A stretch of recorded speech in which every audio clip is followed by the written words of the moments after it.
안녕하세요. 통일담담의 아나운서 조수빈입니다. 한반도뿐만 아니라 정말 국제 정세의 안개가 드리워졌습니다. 평화와 안보에 큰 위협이 계속되고 있는데요. 북한과 러시아의 관계가 군사 동맹 수준으로 올라왔고요. 또 신형 ICBM 도발도 계속하고 있습니다.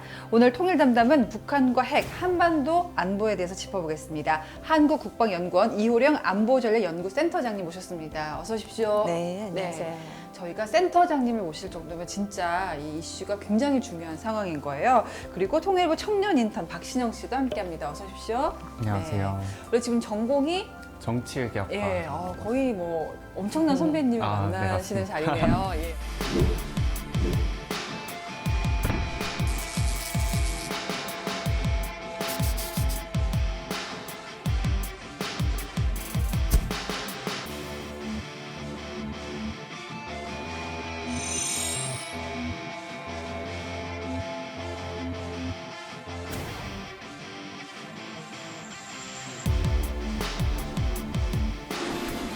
북한과 러시아의 분위기가 심상치가 않습니다. 국제사회의 불안감도 가중이 되고 있는데 지금 러시아와 북한의 사이가 거의 뭐 동맹 수준이잖아요. 그렇죠. 좀 우리 눈여겨볼 부분들을 짚어주신다면요.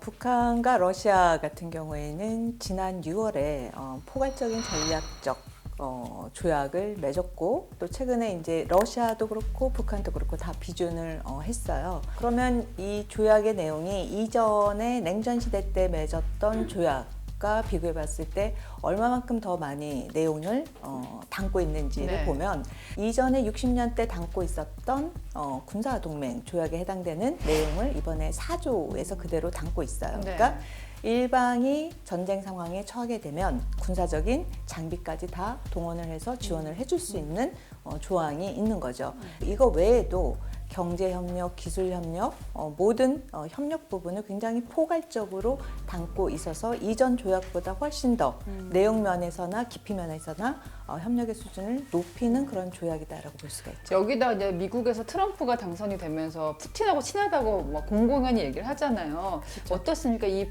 러시아와 북한과의 관계가 트럼프 당선으로 그 조약이 더 현실화될지 많이들 물어보실 것 같아요. 그러니까 포인트는 그건 것 같아요. 네. 트럼프 당선자가 후보 시절에 일단 우크라이나 전쟁이 24시간 안에 이 시간 끝내겠다. 안에 끝내겠다. 예. 그러면 결국에는 이 끝내는데 뭐를 조건으로 끝내느냐가 중요한데 네. 지금 현재 서로 점령하고 있는 지역을 중심으로 끝내겠다라는 거예요. 그럼 결국에는 러시아나 우크라이나나 서로 자기가 차지하고 있는 영역을 극대화시키려고 하겠죠. 당선자가 이제 내년에 트럼프 행정부 2기가 되면 1월 20일이 될 텐데 그 전까지의 전투는 굉장히 치열해질 것이다. 일부에서는 이런 얘기도 해요. 왜 우리가 남의 전쟁에 관심을 갖느냐. 근데 그게 아닐 수밖에 없는 게 이제 북한이 러시아 쪽에 파병을 한 것도 문제지만 이 조약에 따르면은 한반도 유사시에 러시아가 그렇죠. 북한에 파병을 할 수도 있는 거잖아요. 당연하죠. 예, 그건 어떻게 네. 보십니까? 지금 보면은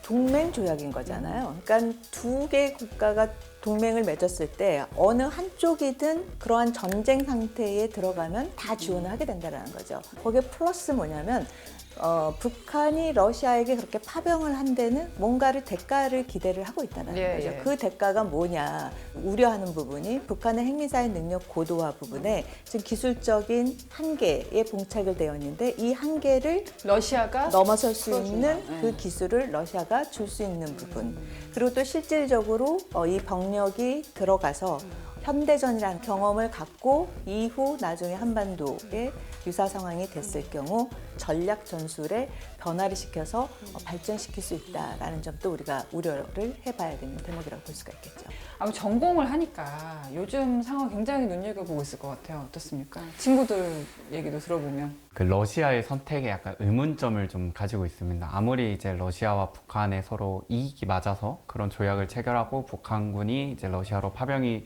되는 거겠지만 전쟁이 끝난 이후에도 이제 러시아는 고려를 해봐야 되는데 그렇죠. 사실 대한민국과 러시아는 뭐 그렇게 친한 사이라고는 볼 수 없지만 어쨌든 경제적인 교류를 통해서 좀 되게 애매한 그런 관계들을 계속 유지해 왔던 걸로 알고 있습니다. 근데 이번 그 러시아의 선택으로 인해서 사실 전쟁 끝난 이후에 대한민국과 러시아의 관계가 좀 돌이킬 수 없는 상황까지 간 것 같은데 네, 네. 그러게 원래 러시아 사람들 대한민국 좋아하지 않습니까? 도시락 라면도 많이 팔리고. 그렇죠. 그 보면 포인트가 있어요. 이 러시아도 다 계산을 했겠죠. 지금 보면은 러시아가 두 개를 노린 것 같아요. 결국에는 한반도 지역에서의 영향력 부분을 갖기 위해서 지금은 다급하니까 북한이랑 먼저 손을 잡은 거죠. 그래서 전쟁 중에 지금 보면 동맹 조약을 맺었어요.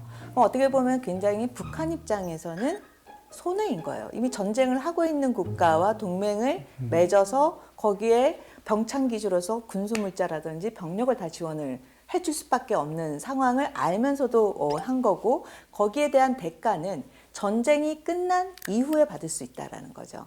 그러면 전쟁이 조기에 종결이 됐을 때 러시안 셈법이 또 바뀔 수가 있다라는 거죠.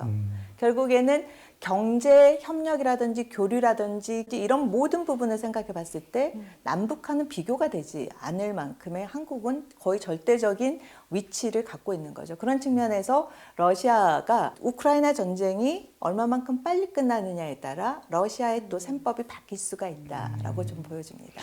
이 북한군 파병이 실제로 어느 정도 경쟁력이라고 해야 될까요? 그런 거 있다고 보십니까? 파병의 규모, 그다음에 파병의 기간과 굉장히 밀접한 연결이 되어져 있어요. 지금 보면 많은 분들이 파병하면 우리가 베트남전 파병했던 거를 생각을 하게 되는데 베트남전 파병 기간은 9년이었어요. 그리고 거기에서의 파견된 사람은 거의 40만 명이었고요.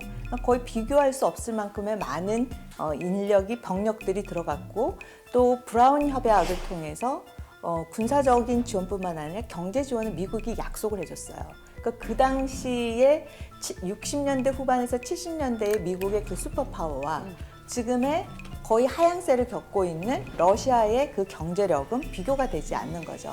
그런 측면에서 우크라이나 전쟁이 그렇게 앞으로 향후 9년, 10년 계속될 거냐, 9년, 10년 계속되는 동안 북한이 수십만 명을 병력을 보낼 거냐, 그건 뭐 누구한테 물어봐도 그럴 가능성은 거의 없다고 봐야 되는 거죠. 그 러시아의 파병을 통해서 경제 발전으로 갈 가능성은 그렇게 높지 않다.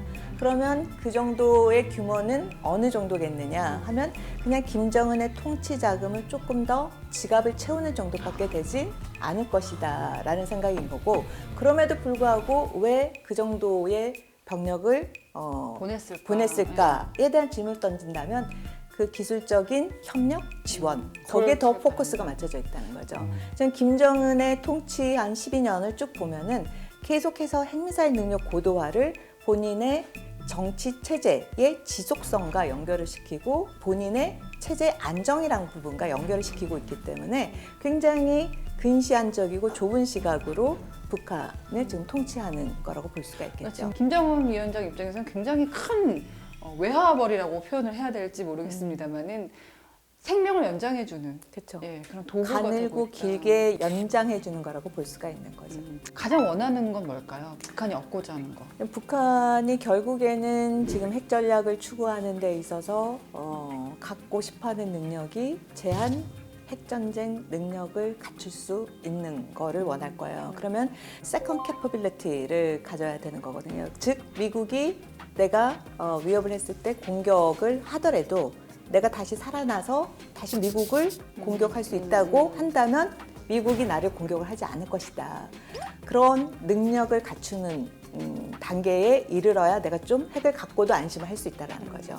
결국에는 김정은이 핵을 사용한다라고 위협하지만 그것이 전혀 한미동맹에게 먹혀들고 있지 않다라는 거죠. 개발하고 있는 핵과 미사일 능력에 대한 위협을 인식하게 하려면 제2의 핵공격 능력을 갖춰야 된다. 그것 중에 하나가 바로 다탄두 핵 능력을 갖춰야 되는데 거기에 대한 지금 시험, 발사에 대한 계속 테스트를 해왔지만 재진입 장벽에서 계속 네. 통과를 못하고 있어요. 그 핵심 기술을 러시아가 갖고 있나요?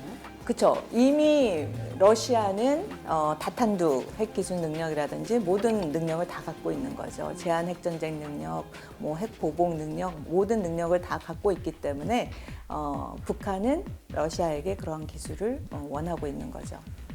자, 들으면 들을수록 갑갑한 이야기들입니다. 긴장감의 연속인데요. 장기전으로 치닫고 있는 러시아 우크라이나전 그리고 세계 안보 위기.